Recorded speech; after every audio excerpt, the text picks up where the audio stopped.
This is a Momentum Media production. Nerd alert! Property Nerds, the home for data-driven property investors, where we uncover Australia's hot and cold markets, latest headlines and trends. Hello, this is Arjun here, property nerd number 1, and I'm joined by property nerd number 2, Leigh Paliwal. How are you, Leigh? I'm good. Very well. Well, today we're recording on Valentine's Day, and that just shows how much of a nerd we are. Instead of being out with Leigh and having some chocolates and roses, which, hey, you never know, they might come later in the day, just saying. But we're out here doing a podcast recording because we love you guys so much with all the support you give us, the views, the shout outs, the reviews, everything. So we're ready to go for another episode, aren't we? Yeah, and we're recording here in Adelaide. That's true. So one of our favorite cities. We love hanging out here.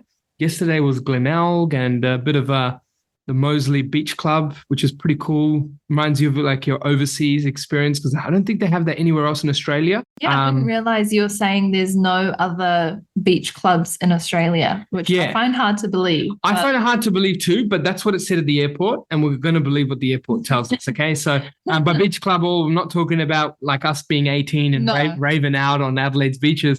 I'm talking about day beds on the beach. Day beds on the beach, coconuts coming your way, all of that 9-10 minutes from the airport and 15 minutes from the hotel, which is pretty cool. So we're here for a bit of a spontaneous trip for our Valentine's, and also knowing me, I'm going to try and fit out a few drive arounds to some nearby locations, property catch-ups. That's just not me. I can't land in a city and not have catch-ups with folks on property. But yeah, that's us. And I know from last month to now, Leigh, obviously there's been a continued trend in the downwards trajectory of finance. As we know, it makes sense for that to happen because borrowing capacities and interest rates. What's the numbers telling us on finance in terms of ABS's December ending release? Yeah, so that just got launched or released, I should say, earlier this month. So housing finance in December 2022. So the value of new loan commitments for total housing fell by 4.3%. And that's down to 23.4 billion after a 4.2% fall in November. And this was 29.3% lower compared to a year ago, which makes sense because we had all the cash rates which commenced starting in May. And then for owner-occupied housing, this fell by 4.2% to 15.6 billion. And that was, again, 29.8% lower compared to a year ago. And then investor housing fell by 4.4% to 7.9 billion. And that was 28.3% lower compared to a year ago. Those percentages definitely make sense because they're in line with some of the borrowing capacity changes, right? Massive. Obviously, we had the 9th consecutive cash rate announcement for February. And as we're aware, this is, 9 months in a row. So that's now sitting at a 3.35% cash rate. And as that increases, the variable rates increase and so on, and borrowing capacity decrease. So, last month we we're talking about at least a 30% decrease on people's borrowing capacities. That's obviously going to increase a little bit further, or decrease, I should say, a little bit further when that gets applied in the next week or by beginning of next week with the lenders. Yeah, so I think on the finance capacity side, why we keep talking about ABS data on each episode to start is, coming back to the old saying that property is a game of finance first, and then you throw some houses around. And with finance data, I think another thing to consider here is that we've recently, as recent as like now, it's online now, you can check it out at investorkit.com.au. Our latest blog post, I think it was maybe 2 blog posts ago, talked about the correlation with finance and property. Now, if you take finance data and you move it forward 6 months and you draw alongside it property price trends for national data sets, so nationally price movements, you'll see a very similar trend line. They're pretty much mirroring each other, like the exact same. And it just shows that finance controls property price movements on the macro. Very important to understand. Now we know finance is trending down, hence why macro or national prices are trending down. It does not mean, though, that on the micro, certain markets can't still grow or perform, even though national finance trends go down. And the reason why is national finance trends are largely driven by Australians' population skew. We have too many of our data sets for finance, or too much of the finance data sets make up from our major cities, right? Sydney, Melbourne, Brisbane, Adelaide, Perth, so forth.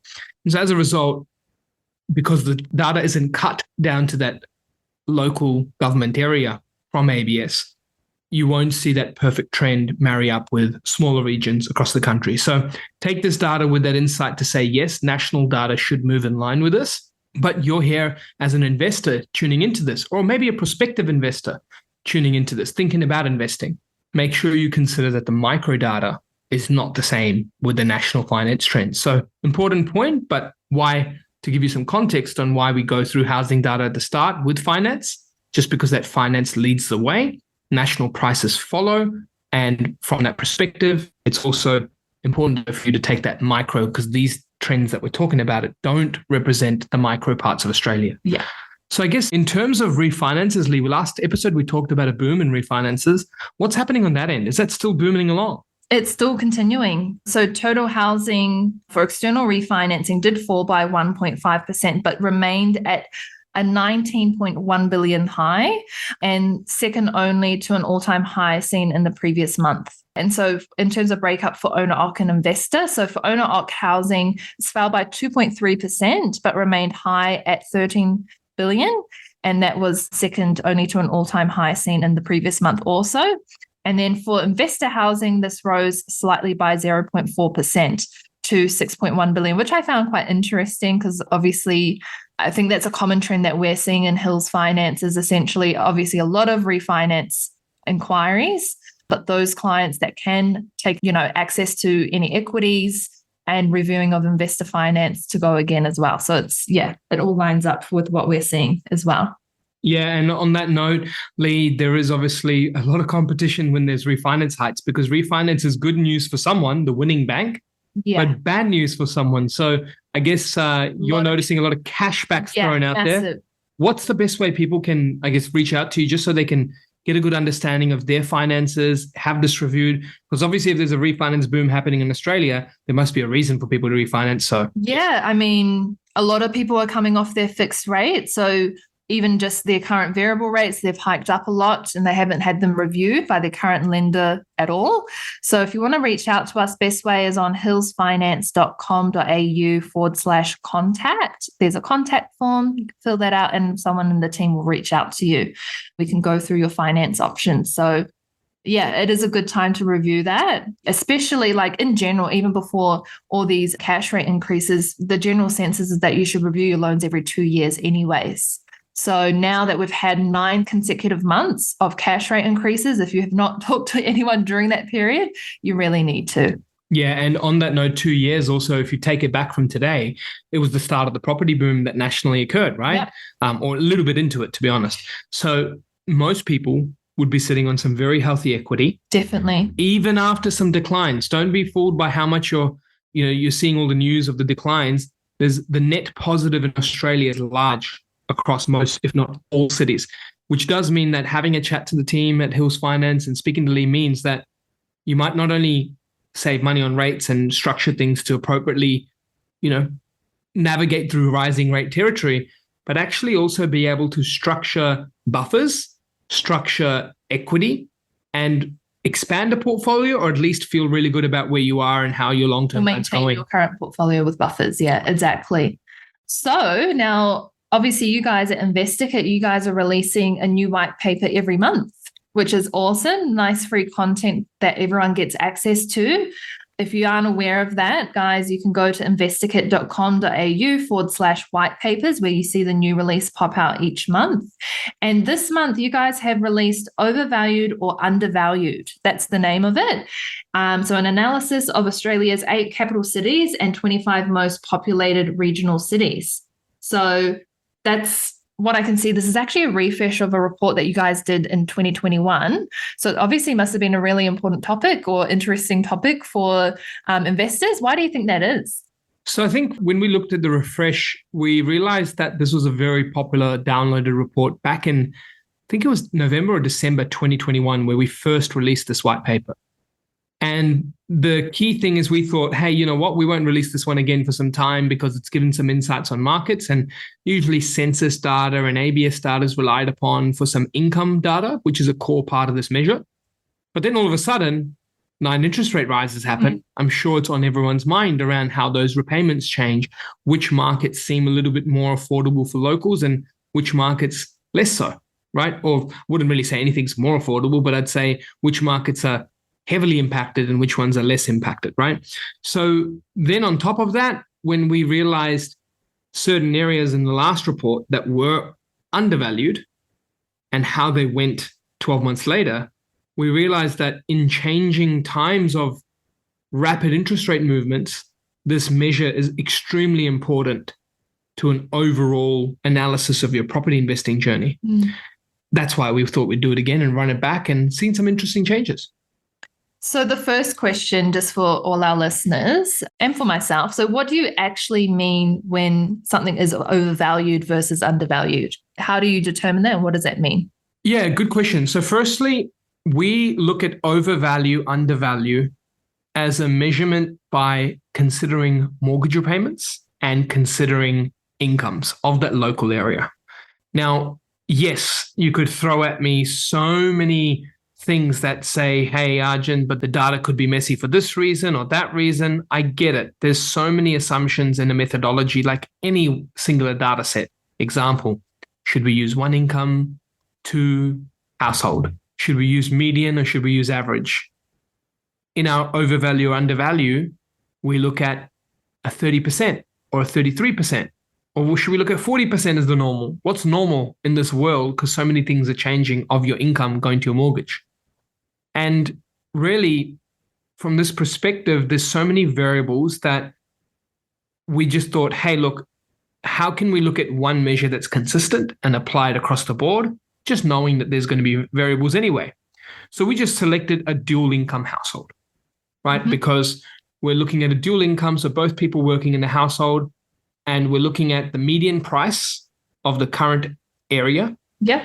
And then we're also looking at it from if repayments for that median price were to match 30% of that dual income household's, income for the mortgage repayments, that would be fair value. So, hey, you've got a 100K earner, net income. They're then paying $30,000 to mortgages a year based on the median price of that city, right? So that is to us fair value. And that's all things aligning. And so does that come, how do you select the 30% though? Like how does that become a selection that you use? Yeah, so 30%, some argue 33. And if you're in other countries of the world, you may argue 37 to 40. It's essentially a global benchmark that's developed on what's considered affordable, right? Imagine you've got 3 buckets. One is living expenses. One is the shelter, your home, which could be rented or mortgaged. And then the other is leisure and or savings. And so the idea here is that if 1/3 and just under has gone towards your shelter, then you've still got 2/3 of your net income to go towards saving, living, leisure. And so that's where that fair value is reached. But if you go to different countries in different parts of the world, you go to parts like Singapore, some may say, hey, 40% is pretty normal here because their rent is quite expensive in a very undersupplied area. Some may say 33% is the sweet spot, not 30. So that's why there's so many variables, but we simply selected that for this assessment. Now, to give you where we got the inspiration from, there was, I think it was Professor Leishman or Rosini, I think in Adelaide. Funnily enough, we're here. Okay, cool. And they released this data set and insight on their own sort of review of Adelaide. And we were inspired by it, made a few tweaks into it, and released our own variation inspired by those two at UniSA. And so I feel like this measure definitely has some credibility behind it, but also is an isolated measure. So we can't say that this rules or trumps everything to do with property and it's now an overvalued city, do not invest there. Because to be honest, there's been some cities that have been overvalued since their inception, like Sydney, and yet they've had phenomenal capital growth for that 20-year period. So you cannot be, thinking that, hey, if it's overvalued, it's not worth it. The truth is, if it's overvalued, maybe a city's meant to be expensive. Like Sydney's one of the top global cities in the world, right? Like, the top jobs. The top 5, I think. Livability, jobs, aspirational living. It's an aspirational place to live in. And some may argue that, and that's okay. There's other beautiful cities too that they can plant flag in. But the truth is, it's not meant to be cheap. It never has been. So I think from that perspective, that's just some thoughts on the measure. But the main rate here is that we've truly decoupled in Australia from a price to income ratio. It just makes no sense because people aren't buying properties with cash. Like the price to income is irrelevant. I think the mortgage repayment to income is far more relevant. And this is just one of those measures. And yeah, we created the overvalue, undervalued using it. Awesome. That makes sense. And so obviously there's 8 capital cities and 25 regional cities that you've selected. Can you give a summary of these that you use in the report and how they came out, whether they were overvalued or undervalued? Yeah, good call. So the 8 capital cities and the 25 regions, obviously there's been a lot of change from income, price growth, and of course, interest rates, the big elephant in the room, right? So now with regards to the capital cities, last year we had a few more undervalued than before. So Brisbane, Adelaide, Perth, and Darwin. So we had 4 of 8 undervalued, and I think Hobart to some extent as well. But then what we saw is interest rates increase, these changes in price through the price growth. And now really it's just Perth and Darwin that stand as undervalued. Their incomes have traditionally been higher in terms of their median incomes used. Adelaide is close to the mark of undervalued, but a little bit on the overvalue side. However, overall, Perth and Darwin remain there. We switch over to the regions. Out of the 25 regions, we had 18 last time we produced this report as undervalued. But since then, a lot of interest rate increases and also a lot of price growth. And from there, the number now is 9 of 25. So looking at that, what people should consider is that the interest rates are definitely going to have an impact to the income versus repayments, which then, make other downwards movements or impacts, flow-on impacts. But with regards to the other thing you can look at this and say is that there's still 9 of 25 major region cities across Australia that are undervalued. And just to shout out a few, we had Rockhampton, Mackay, Bunbury, Townsville, Bundaberg, Cairns, Shepparton, Toowoomba, and Wagga Wagga. And so these are undervalued, even if interest rates are at 5.5, which they are now for many, some higher, some lower. But that just shows you that these cities remain undervalued even in higher interest rate periods. So obviously they'll get more tested. Therefore, if it's undervalued, it's a great time to buy in those areas? Yeah, I think you can look at it in a few ways. Undervalued means that the local incomes aren't super stretched in this current environment whilst managing the current house price and repayments that they're paying. And so I think that simply means that, hey, it's pretty solid in terms of its foundation from a repayment to income. It isn't an isolated growth driver saying now prices shall grow just because things are affordable. No, affordability is one part. There has to be so many other parts to it. But it plays a key part of what we call price sensitivity, meaning if there was a lot of drivers for it and you have an undervalued market, then double whammy, we should be seeing some healthy price growths in the near future. But in terms of if the fundamentals are strong and there is some overvalue, it does not mean that the place declines because other fundamentals are quite strong. So we have to look at it holistically. But overall, yes, they do represent opportunity being undervalued because guess what? Whilst that is not an isolated measure, last year, Leigh, we looked at the hindsight of producing that report and saying, hey, we produced this report. So can we see how those undervalued went? And there was a clear trend that overvalued locations did either perform less or declined a little bit more in comparison to undervalued locations under the stress of 9 interest rate rises. So it plays a role in price sensitivity, but not an isolated growth driver. So how does this affect a client if they're looking to buy an investment property in the market today and going forward? Yeah, going forward, this will help you to understand, okay, well, I see relative affordability in this area. So it should add comfort to your analysis. And it should add comfort to the ability of locals to remain competitive. So if you're an investor, there should still be some local competition, assuming those other supply and demand factors are well placed. What it should also do is that if you're looking at areas from a perspective of your cash flow returns, you've got to imagine that if a place is quite overvalued, it also might not be stacking up from a healthy cash flow perspective, because typically incomes and repayments are not stacking up as well. And so it's just more so being aware that the cash flow in certain locations, as well as how comfortable locals are for holding those mortgages. Remember, it doesn't represent everyone, because there are going to be people above the median for income, below the median, but it's just a good starting point from an investor to add to the checklist. So if I'm an investor, which we are, every checklist should consider a location's over or undervalue. Is it a checklist to cross off and say, I'm not buying here because? Well, no. I raised the point that Sydney's been undervalued for many years, and it's had some years of overvalue, but for most parts been for most parts of it, it's been overvalued, yet it's performed because there are other fundamentals to consider. But what I would do is be aware. And so if you have this as part of your checklist, that will help. It's interesting. So there's like 6 of those locations that you called out that are all in Queensland.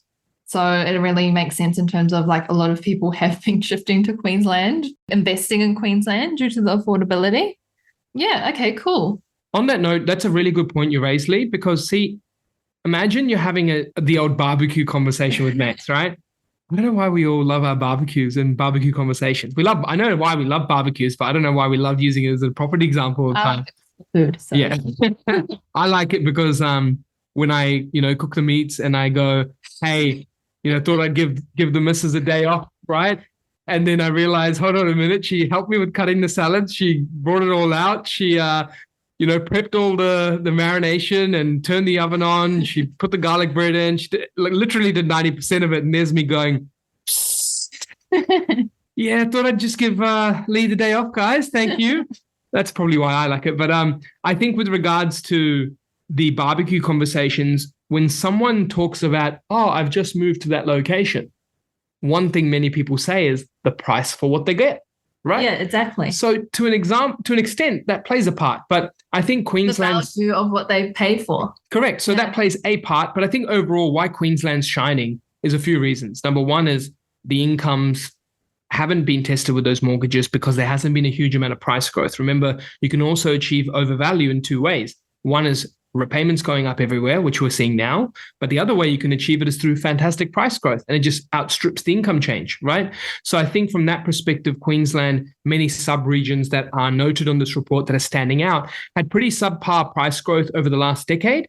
But I do think looking at a combination of their local economies combined with the undersupply in some of these markets from a rental and for sale, and then you throw in there an overvalued, undervalued assessment, and they're looking quite good, it puts a lot of these locations with healthy prospects ahead for sure. Awesome. Well, thanks for sharing all that information around the overvalue and undervalue report, Arjun. So guys, if you wanted to get access to that, again, you can go to investorkit.com.au/whitepapers. That's where all their white papers are. And it's the most recent one that got launched end of January. Check it out. It's totally free to download. And we produce one of these out. Unbelievable that it's free, but yes, it's completely free every month. Yeah, we produce one of these every single month. There are different sorts of research papers that come out. And thank you for all the amazing feedback. We've reached thousands and thousands and thousands of downloads of these research reports, which clearly show that you want them and you want to check it out and you're repeating to check them out. They're there for you, right? And we really appreciate everyone tuning in. And if you do have any questions regarding, the reports or anything like that, don't hesitate to drop me an email and we'll see what we can share and give our insights. In terms of the cities on there, if you feel like your one shouldn't be overvalued and it is, please don't hate us. This is purely using a singular income and repayment measure. You can check out the methodology that's in that document. It's not about saying your location's overvalued and therefore not a good decision. And same with the other way around. Undervalued being a great decision. That's not how it works. Check out the report, the methodology, the introduction in great detail so you can really understand how to use this as part of your investing checklist. Now, if you're reading all of this or listening to this and going, hey, I want a team on my side that considers data in this way to ensure that I'm making the best investing decisions I can, just jump out on investorkit.com.au, request a free consultation, and we can have a chat as well to see how we can help. That's it from us.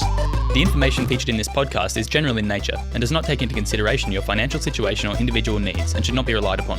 Before making any investment, insurance, tax, property or financial planning decision, you should consult a licensed professional who can advise whether your decision is appropriate for you. Guests appearing on this podcast may have a commercial relationship with the companies mentioned. Game over.